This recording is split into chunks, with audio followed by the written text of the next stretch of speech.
자, 하나님 말씀입니다. 다니엘 2장입니다. 2장 1절부터 13절 너무 길죠. 1절부터 3절까지 5절까지만 읽습니다. 1절부터 5절까지. 느부갓네살이 다스린 지 2년이 되는 해에 느부갓네살이 꿈을 꾸고 그로 말미암아 마음이 번민하여 잠을 이루지 못한지라. 왕이 그의 꿈을 자기에게 알려주도록 박수와 술객과 점쟁이와 갈대아 술사를 부르라 말하매 그들이 들어가서 왕의 앞에 선지라. 왕이 그들에게 이르되 내가 꿈을 꾸고 그 꿈을 알고자 하여 마음이 번민하도다 하니 갈대아 술사들이 아람 말로 왕에게 말하되 왕이여 만수무강하옵소서. 왕께서 그 꿈을 종들에게 이르시면 우리가 해석하여 드리겠나이다 하는지라. 왕이 갈대아인들에게 대답하여 이르되 내가 명령을 내렸나니 너희가 만일 꿈과 그 해석을 내게 알게 하지 아니하면 너희 몸을 쪼갤 것이며 너희의 집을 거름더미로 만들 것이요. 아멘. 아멘. 오늘은 세상의 지혜와 하나님의 지혜입니다. 다니엘이 바벨론의 포로로 끌려가서 공중 교육을 받기 시작한 것은 느부갓네살이 바벨론 왕으로 지휘한 BC 605년부터입니다. 그 교육 기간은 3년이었는데 그보다 더 중요한 것은 느부갓네살 왕이 지금 오늘 본문에서 꿈을 꾸었고 그 꿈이 예사롭지 않는 것이기 때문에 그의 마음이 번민하여 잠을 이루지 못하고 있습니다. 고대 근동 지역의 사람들은 꿈을 매우 중요하게 생각했습니다. 그래서 꿈을 해몽하는 사람들은 많은 존경을 받기도 하고 해몽술은 매우 전문적인 분야로 각광을 받았습니다. 성경에서 말하는 꿈은 몇 가지로 나눌 수 있는데 우리들이 흔히 꾸는 자연적인 꿈이 있고 창세기 28장에서 야곱이 부모를 떠나 외삼촌 집으로 가는 도중에 베델에서 꾼 그 꿈이 있습니다. 자손을 동서남북으로 펼쳐나갈 것과 안전하게 내가 돌아올 것을 말씀하신 거 예언적인 꿈입니다. 그리고 선지자나 꿈꾸는 자가 일어나서 기적과 이적을 부르면서 여호와 외에 다른 신들을 따라가자고 깨게 되는 악한 꿈으로 나눌 수 있는데 오늘 왕이 꾼 꿈은 어떤 꿈이었는가? 느부갓네살 왕은 이방인이었지만 자신이 꿈이 예사롭지 않는 애원적인 성격의 꿈이라고 하는 것을 직감한 거예요. 그는 아버지 나보폴라사르의 뒤를 이어서 신바벨론 제국을 이룩할 만큼 대단한 사람이었습니다. 그러나 제국의 미래를 생각하면서 이 나라를 그잖아요. 왕들이 그렇지 않겠습니까? 뭐 대통령이 돼도 그렇지만 나를 어떻게 경영해야 될 것이며 이 제국이 무너지지는 않을 것인가. 이런 염려가 있었습니다. 다니엘이 왕에게 꿈을 해석을 하러 들어갑니다. 자, 다니엘 2장 29절 우리 한번 다 같이 찾아서 읽어봅니다. 다니엘 2장 29절, 다니엘 2장 29절, 자 같이 찾아서 자 읽습니다. 2장 29절 읽습니다. 시작. 왕의 침상에서 장래일을 생각하실 때 은밀한 것을 나타내시는 이가 장래일을 왕에게 알게 하셨사오며. 문제는 그 꿈이 이 장래일을 알게 했는데 느부갓네살 왕이 생각이 안 난다는 거.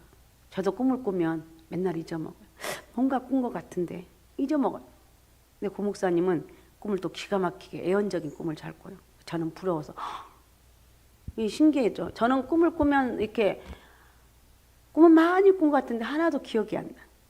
어쨌든 분명히 이 느부갓네살 왕이 꾼 꿈은 뭔가 뜻이 있는데 꿈의 내용이 정확히 기억나지 않으니까 너무나도 답답해서 잠을 이루지 못합니다. 심경이 복잡합니다. 심경이 복잡해요. 그러나 영육간의 번민으로 잠을 이루지 못했습니다. 우리는 여기서 인간왕의 한계를 확인할 수가 있습니다. 우리 너무 잘난 척할 필요가 없습니다. 최선을 다하되 결론은 하나님께 맡기는 거예요. 아셨습니까? 내가 아니면 안 될 정도로 죽을 정도로 최선을 다하지만 결과는 하나님이 이루어 주옵소서. 이런 믿음을 가져야 돼요. 자기가 이 느부갓네살 왕은 자기가 꾼 꿈을 기억하지 못할 뿐더러 그 꿈 때문에 괴로워하는 모습입니다. 세상 모든 권력을 다 가진 그였지만 가질 때보다 더 힘든 것은 지키는 것입니다.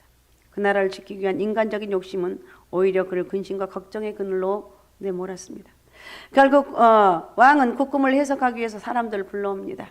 바벨론에서 한지혜한다는 대단한 그 박수와 술객과 점쟁이와 갈대아 술사를 불렀습니다. 이들은 바벨론에서 지혜자 그룹을 형성하고 있는 다양한 신분의 사람들인데 바벨론 왕은 전쟁이나 가뭄 중 나라의 중대한 사건이나 장래일과 관련해서 이들에게 지혜를 구하곤 했습니다. 박수는 비밀 쓰는 의식을 집행하는 자들이었고, 술객은 각종 주문으로 저주를 내리거나 액을 쫓아내는 역할을 했고, 점쟁이는 다양한 방법으로 점을 치는 자들이었고, 술사는 천체의 하늘의 별을 통해서 특별한 지식을 얻는 제사장들이었습니다. 3절부터 11절까지는 세 번에 걸친 바벨론 왕과 제자들의 대화인데, 왕은 그들에게 자신이 꾼 꿈과 꿈에 대한 해석을 명령을 합니다. 그러나 술사들은 꿈을 얘기해달라고 얘기해요. 아니, 꿈을 얘기해 줘야지 해석할 거 아닙니까? 이거예요. 여기서 문제가 발생해요. 왕은 꿈을 모르겠다는 것인데, 술사들은 그 꿈 이야기를 얘기하면 해석하겠다는 거예요. 왕은 너무나 답답하고 화가 나서 꿈과 해석을 못하면 몸을 쪼개고 집을 거름동으로 만들 것이고, 반대로 꿈을 해석을 하면 선물과 상과 큰 영광을 얻을 것이라고 공포를 합니다. 그런데 갈대아 술사들은 고집스럽게 꿈을 얘기해달라고 합니다. 그 맞는 말이에요. 그죠? 꿈을 얘기해 줘야지 해석을 할 거 아니냐고요. 세상에는 왕의 꿈을 보일 자가 없고, 어떤 왕들도 이런 것을 요구한 일이 없다고 책임을 왕에게로 돌립니다. 맞는 소리예요. 그러면서 그들은 왕이 물으신 것은 육지에 함께 살지 아니하는 신들 외에는 해석할 수 없다고 자신들의 입으로 세상의 지혜에 대한 한계를 말하고 하나님을 요청하는 모습입니다. 여러분, 그죠?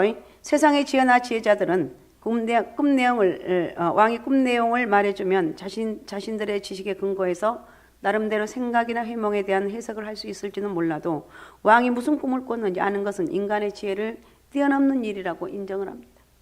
현대 사회를 초고속 인터넷 사회라고 합니다. 인터넷을 통해서 전 세계를 연결해서 지구 반대편에서 일어난 일도 채 1시간도 걸리지 않고 알 수 있을 만큼 빠른 정보화 시대라고 이야기한 맞는 소리입니다. 그러다 보니 우리들은 너무 많은 지식과 정보를 듣고 있어. 지금 요즘은 이제 뭐죠? 무관심. 그랬어? 그럴 수도 있네.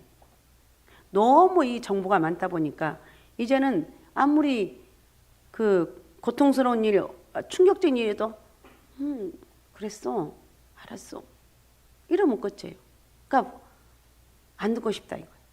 어쨌든 이러한 과학 문명이 발달한 21세기에 사는 많은 사람들이 이러다 보니까 내일에 대한 불안감과 궁금함 때문에 더 많이, 요즘 사람은 어떠냐, 더 많은 점을 치거나 운세를 본다고 그럽니다. 언젠가 언론을 통해서 우리나라의 박수 무당들이 50만 명을 넘는다는 통계를 본 적이 있는데, 안타까운 사실은 유명한 점쟁이에게 교회 집사, 권사도 또 복채를 들고 찾아간다는 거예요. 여러분, 찾아간 사람이 있으면 절대 망할 일이에요. 절대 망할 일. 하나님 가장 싫어하는 거예요. 그러니까 좀 뜨끔해야 되고, 주님 제가 잘못했어요. 제가 아까 제가 기도하면서 또 잊어먹었네. 내가 얼마나 하나님 죄를 지었는지 아주 그 표현이, 그 생각이 나요. 지금 또 생각이 안 나요. 아주 어떻게 말할 수 없을 정도로 죄를 짓고 있습니다. 그건 뭐 특별한 죄가 지은 건 아닌데도 그 기도할 때 그런 모습이 나와요. 여러분, 우상숭배 점쟁이를 찾아가는 거 이제 연초니까 이제 1월 달에 찾아갈 수도 있고, 또 명절이 다 가까우니까 이런 우리 믿음의 사람들은 안 돼요. 집사님들 안 되고 권사님도 안 돼요. 알았습니까? 그렇게 하면 교회 와서 한번 좀 기도를 해봐요. 새벽기도 쌓고. 그렇게 하면 하나님의 이끄심이 있어요. 정보가 너무 많으니까 내일에 대해서 더 염려하게 되고, 또한 폐역한 세대 가운데 폐역했죠. 요즘 세대는 폐역한 세대라고 합니다. 죄로 말미암아 불안한 심리 상태를 본다면 무당들은 늘어나면 늘어났지 줄지는 않을 것 같습니다. 그러나 여러분, 아무리 과학 문명이 발달하고 인간의 잠재의식까지 아는 시대라 할지라도 하나님이 눈을 열어주지 않으면 아무것도 깨달을 수 없다는 것. 오늘 여러분이 의지하는 지혜는 어떤 것입니까? 바벨론 제국의 모든 지혜자들을 총동원해도 왕의 꿈을 알 수도 해석할 수도 없었습니다. 왕은 우왕좌왕하는 갈대아 술사를 보면서 거짓말과 망령된 말이며 시간을 끌면서 이 위기를 모면하고자 급급히 하는 자들을 하면서 너무 화가 나서 바벨론의 모든 지혜자들 다 죽이라고 명령을 합니다. 사실 느부갓네살도 자신이 꾼 것도 아니고 다른 사람의 꿈을 알아내고 그것을 해석한다는 건 쉽지 않은 걸 너무 잘 알았을 거예요. 알겠죠. 그러나 그 꿈이 너무나도 중요한 것이었고, 이번 기회에 나라의 지혜자들의 실력을 평가해보고 싶은 생각도 있었을 것입니다. 사실 쉬운 것은 누구나 다 할 수 있습니다. 왕이 필요로 하는 사람은 어려운 문제를 해결하는 사람입니다. 그러므로 우리 성도님들은 여러분 어떻습니까? 여러분의 자리가 세상의 자리 어디든 자리 높아질수록 또 교회에서도 마찬가지. 어려운 문제가 생긴다는 것은 자연스러운 일이라는 것. 평사원일 때보다는 부서의 책임자가 되었을 때 더 어렵고 지점의 책임자가 되면 문제가 더 많아집니다. 회사의 책임자는 말할 필요가 없습니다. 아내의 자리에서 엄마의 자리 하나가 더 생기면 더 어려울 것이고 한 명에서 두 명, 세 명 자녀가 늘어나면 문제들도 더 어려워지고 다양해집니다. 그러므로 지혜로운 성도는 문제가 없는 것을 구하는 것. 절대 문제는 없습니다. 문제를 잘 풀기 위해서 하나님 내가 지금 이런 문제가 있는데 그래서 기도하는 사람이 돼야 돼요. 하나님 제가 이런 문제가 있는데 어떻게 하면 되겠습니까? 늘 새벽제단, 늘 기도하면서 이렇게 기도하는. 그때 이때 이제 어려운 이 환경, 이 지금 급박한 이 상황에 다니엘이 등장합니다. 왕의 명령과 함께 근위대장 아리오게에서 바벨론 모든 지혜자들은 죽음을 면치 못하게 되었을 때 다니엘이 명철하고 지혜로운고 슬기로운 말로 아리오그로부터 전후 사정을 살피고 나서 왕에게 시간을 주시면 해석해 드릴 것을 약속하는 장면입니다. 여기서 그때라는 말은 왕의 분노가 극에 달아서 매우 위급한 상황을 알 수가 있습니다. 그렇지만 세상 지혜로는 안 된다는 거예요. 바로 그때 도저히 이 문제를 해결할 수 없을 그때 다니엘은 하나님의 지혜를 대표하는 사람이죠. 하나님의 지혜의 시작은 여러 명철하고 슬기로운 말입니다. 자, 잠언 15장 1절 한번 읽어주시기 바랍니다. 이슬한 대답은 분노를 시게 하여도 과격한 말은 노를 격동하느니라. 그 다음에 4절. 온순한 혀는 곧 생명나무이지만 패역한 혀는 마음을 상하게 하느니라. 지혜서라고 할 수 있는 잠언서를 보면 말에 대한 언급이 매우 많은데 이것은 지혜가 직접적으로 나타난 것이 바로 말을 통해서 나타나기 때문에 그렇습니다. 세상의 지혜자들이 자신들의 위기를 모면하기 위해서 왕의 마음을 계속 격동시킨 것과 비교해보면 살기등등한 근위대장 아리옥에게 사건의 본말을 자세히 들을 수 있었던 것은 바로 지혜로운 그의 말과 다니엘의 태도에 있다는 것. 굉장히 다니엘은 지혜로운 사람입니다. 그리고는 왕에게 들어가서 분노를 가라앉히고 시간을 구하면서 분위기를 잠시 환기시킵니다. 물론 다니엘이 왕의 꿈을 알아내지 못한다면 시간을 잠시 연장한 것은 큰 의미가 없습니다. 그러나 위기의 순간에 왕의 마음을 잠시 안정시킨다는 것은 엄청난 용기가 아닐 수가 없어요. 왕이시여 잠깐만 참아주십시오. 그리고 나서 곧 다니엘은 집으로 돌아와서 그의 믿음의 새 친구 하나냐, 미사엘, 아사라에게 그 일을 알리고 이들이 왕의 진노로 다른 자들과 함께 죽임을 당하지 않도록 기도를 요청합니다. 하나님의 지혜가 바로 기도입니다. 하나님의 지혜는 먼저 하나님께 나아가는 데 있습니다. 잠시 현장에서 나와서 하나님을 만나는 자리로 나가는 거예요. 기도는 어려운 상황 속에서도 괴를 만들어내는 힘이 있습니다. 분위기를 역정시켜요. 기도를 해보면 기도할 때와 그러지 않을 때가 얼마나 큰 차이가 있는지 알게 됩니다. 기도는 전능하신 하나님을 바라보기 때문에 하나님의 능력을 빌릴 수가 있고 때로는 인간의 힘으로 알 수 없는 크고 비밀한 일들을 깨닫게 된다는 것. 그래서 에레미야 선지자는 에레미야 33장 1절입니다. 에레미야가 아직 시위대 뜰에 갇혀 있을 때 여호와의 말씀이 그에게 두 번째로 임하니라 이르시되. 또 계속 하면서 너는 내게 부르지 3절인가요? 너는 내게 부르짖자 내가 내게 응답하겠고 내가 알지 못하는 크고 은밀한 일을 내게 보이리라. 부르짖는 기도. 부르짖는 기도는 정말로 자신을 포기할 때만 할 수 있는 기도예요. 내가 할 수 없음을 고백하며 하나님의 절대적인 도우심을 구하는 기도. 그때 하나님께서 응답해 주시겠다고 약속을 하셨습니다. 그리고 곧 알지 못하는 크고 은밀한 일, 곧 비밀스러운 일도 보여주시겠다고 말씀하세요. 기도가 답이고 기도가 능력이고 최고의 여러 문제 해결할 수 있는 힘은 기도라는 것 잊지 마시기 바랍니다. 내가 할 수 없는 일, 때로는 감당할 수 없는 것을 하나님께서 알게 하시고 감당할 수 있도록 하신다는 말씀입니다. 우리 예수님께서도 기도에 대해서 강조하면서 마태복음 7장 7절은 이렇게 말합니다. 구하라 그리하면 너에게 주실 것이요 찾으라 그리하면 찾아날 것이요 문을 두드리라 그리하면 너에게 열릴 것이니. 구하라 찾으라 두드리라 이렇게 말하고 있어요. 이 말은 뭐냐? 혼신을 다해서 구하라는 혼신을 다해. 또한 자신이 혼자 감당할 수 없는 일이기에 평소에도 함께 기도하며 어려운 문제를 풀어나갔던 새 친구에게 기도를 요청하고 있습니다. 자, 전도서 4장 12절을 읽어주시기 바랍니다. 한 사람이면 패하기 없는 이와 두 사람이면 맞설 수 있나니 세 겹줄은 쉽게 끊어지지 아니하느니라. 아멘. 그죠? 너희 중에 두세 사람이 땅에서 합심하여 무엇이든지 구하면 하늘에 계신 내 아버지께서 그들을 위하여 이루시리라. 합심기도 위력을 보여주는 오늘 본문입니다. 여러분, 매우 위급한 상황에 여러분을 위해서 적극적으로 기도에 동참하는 여러분 동역자고 있습니까? 오늘 예배 드리면서 여러분 이렇게 한번 물어봅니다. 오늘 여러분 숙제를 하나 드리는데 2월달이 가기 전에 믿음의 동역자, 기도의 후원자 3명을 찾으십시오.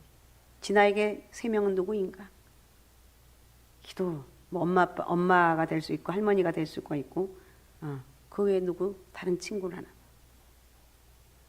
기도의 후원자 3명을 찾으라는 거예요. 다니엘의 세 친구 이름이 무엇입니까? 하나냐, 미사엘, 아사라입니다. 때로는 여러분이 다니엘이 될 수가 있고 세 친구가 될 수가 있습니다. 친구는 좋은 것입니다. 특히나 믿음의 친구는 더욱 귀합니다. 여러분도 기도하는 그 친구가 되어주시기 바라고, 교회 처음 온 성도가 한 달 이내로 3명의 친구를 만나게 되면 교회에 잘 정착한다고 그러네요. 여러분이 새로운 사람들의 친구가 되어주시고, 또한 매우 어려움을 만난 성도를 위해서 위로해주고 기도해주는 그런 하나님의 사람들이 되시기 바랍니다. 기도하는 성도, 기도하는 교회는 절대 무너지지 않아요. 마침내 다니엘과 세 친구의 간절한 기도를 들으신 하나님께서 다니엘에게 하늘의 지혜를 열어주십니다. 그래서 이 은밀한 것이 환상으로 다니엘이 나타나 보임에 그랬습니다. 하나님께서 느부갓네살에게 보여주는 거예요. 하나님의 지혜를 대표하는 다니엘에게 동일하게 확실하게 보여주신 것입니다. 하나님의 지혜는 하나님께로부터 보고 듣는 것인데, 다니엘 2장 20절에 온 다니엘이 말하 이르되 영원부터 영원까지 하나님의 이름을 찬송할 것은 지혜와 능력이 그에게 있음이로다. 하나님은 지혜와 능력의 근원이라고 말하고 있습니다. 다니엘은 하나님과의 인격적인 만남을 통해서 느부갓네살의 꿈의 내용과 해석을 알게 되자 그 지혜와 계시의 정신, 하나님께로 온 것임을 고백을 합니다. 인간의 생사복뿐만 아니라 역사의 흥망성쇠 모든 것을 주관하시고 섭리하신 하나님께서 기도하는 종을 통해서 세계 경영이 어떻게 진행되어지는가를 보여주셨습니다. 그래서 오늘 우리는 기도를 무시하는데, 여러분 기도는 절대로 해야 돼요. 교회가 유지되는 힘, 여러분 가정이 더 하나님의 축복을 받는 힘, 어떤 상황 가운데서도 세상을 이길 수 있는 힘은 기도에 있습니다. 그래서 지혜의 근원이신 하나님을 통해서만 참된 지혜를 얻게 되고, 하나님의 지혜는 사람 입을 통해서가 아니라 성령의 감동과 지혜를 통해서만 올 수 있다. 자, 로마서 11장 33절 읽어주시기 바랍니다. 깊도다 하나님이 지혜와 지식의 풍성함이요 그의 판단은 헤아리지 못할 것이며 그의 길은 찾지 못할 것이로다. 예, 하나님의 지혜와 지식의 풍성함. 이 말씀처럼 하나님의 지식의 풍성함은 인간의 조그만 머리로 다 헤아리지 못하는 거예요. 계속 성경은 이렇게 말합니다. 누가 주의 마음을 알았느냐? 누가 그의 모사가 되었느냐? 누가 주께 먼저 드려서 갚으심을 받겠느냐? 이는 만물이 주에게서 나오고 주로 말미암아 주께로 돌아갑니다. 그에게 영광이 있을지어다. 이렇게 고백하면서 모든 것이 주께로 왔으며 그에게로 돌아갈 것을 고백하고 있습니다. 하나님은 때와 계절을 바꾸시며 그 다음에 왕들을 폐하기도 하시고 왕들을 세우기도 하신 분.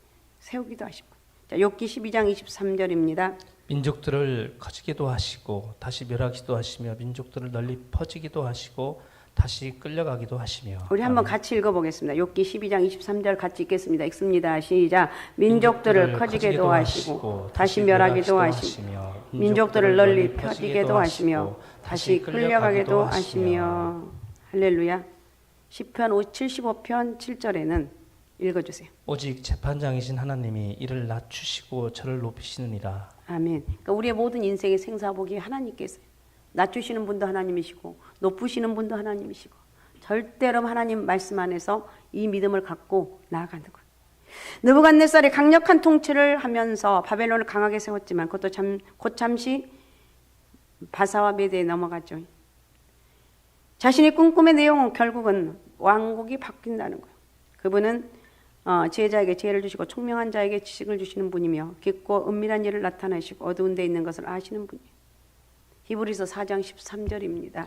지으신 것이 하나도 그 앞에 나타나지 않음이 없고 우리 결산을 받으시리 의 눈앞에 만물이 벌거벗은 것 같이 드러나느니라. 아멘. 지으신 것이 하나도 그 앞에 나타나지 않는, 하나님 앞에는 다 드러난다는 거예요. 우리의 결산을 받으실 의 눈앞에 만물이 벌거벗음같이 드러나느니라. 어떤 권사님 하나님이 다 가르쳐준대. 다 가르쳐주는데 그러니까 나는 다 아는데 상대방은 내가 안다는 걸 모르는 거야. 하나님이 다 가르쳐준대. 그 말 좀 신기하잖아. 하나님이 다 가르쳐준대. 자, 어쨌든 우리는 하나님 은혜로 살고 하나님께서 여러분 정말 신실하게 믿음 안에서 나가게 되면 하나님께 지혜도 주시고 능력도 주시고 모든 것을 주신다는 그 하나님 은혜. 여러분 신실하게 진심으로 하나님 은혜로 살아갑시다. 할렐루야. 자, 로마서 1장 3절입니다. 그의 아들에 관하여 말하면 육신으로는 다윗의 혈통에서 나셨고 네, 성육신하신 하나님 바로 다윗의 혈통에서 나셨습니다.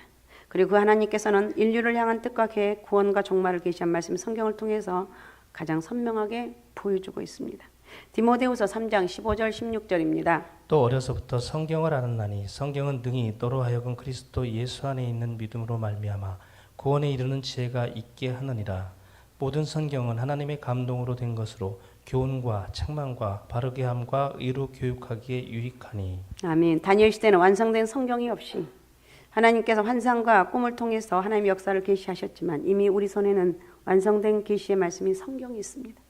성경 안에 인류 구원과 세계 경영에 대한 계획과 성취가 기록되어 있습니다. 하나님의 지혜의 보고인 성경을 통해서 하나님의 지혜의 편에 서게 되는 그런 은혜가 여러분 가운데 나는 하나님 편입니다. 말씀에 주님 내가 읽을 때 지혜를 주시고 들을 때 지혜를 허락해 주시고 그 말씀대로 또 순종해 나갈 수 이게 진짜 능력이거든요. 근데 들을 때 하고 나를 또 틀려요. 하나님 내가 말씀을 듣는 것이 아니라 듣고 깨닫는 영적인 은혜를 달라고 이렇게 기도할 수 있는 역사가 있으시기 바랍니다. 어떻든 다니엘의 지혜로 인해서 죽을 수밖에 없는 상황에 처한 바벨론의 지혜자들은 생명을 건지게 됩니다. 하나님의 지혜는 사람을 살립니다. 결코 세상의 지혜를 두려워하지 마시고 지혜는 하나님께로부터 온다는 사실을 깨닫고 문제를 품고 기도의 자리로 나아가서 문제를 지금 여러 문제가 없는 사람 없습니다. 그 문제를 품고 아이고 나는 안 될 것 같아 망할 것 같아 이러면 안 돼요. 이 문제가 있구나 내가 기도할 때구나 더 하나님 앞에 기도하는 거예요. 기도하며 나아갈 때 하나님께서 지혜도 주시고 그리고 가장 좋은 길로 이제 얼마나 세상이 험악합니까? 그 험악한 세상에서 하나님이 지혜로 인도해 줄 줄로 믿습니다. 그 지혜 자리로 나갑시다. 오직 예수 오직 믿음 오직 성령 충만함으로 하나님으로부터 응답을 받고 여러분의 속한 가정과 직장과 사업을 살리는 여러분의 삶이 되시길 바랍니다. 오늘 우리 같이 기도할 때 하나님의 지혜를 나에게 허락하여 주옵소서. 하나님 나에게 지혜를 허락하여 주시고 성령에 끌림받는 그런 삶이 되기 원합니다. 지혜롭게 하나님의 사명을 감당해 나갈 수 있도록 역사하여 주옵소서. 자, 우리 시간에 주여 3번 부르고 우리 같이 통성으로 같이 기도하겠습니다. 주여 주여 주여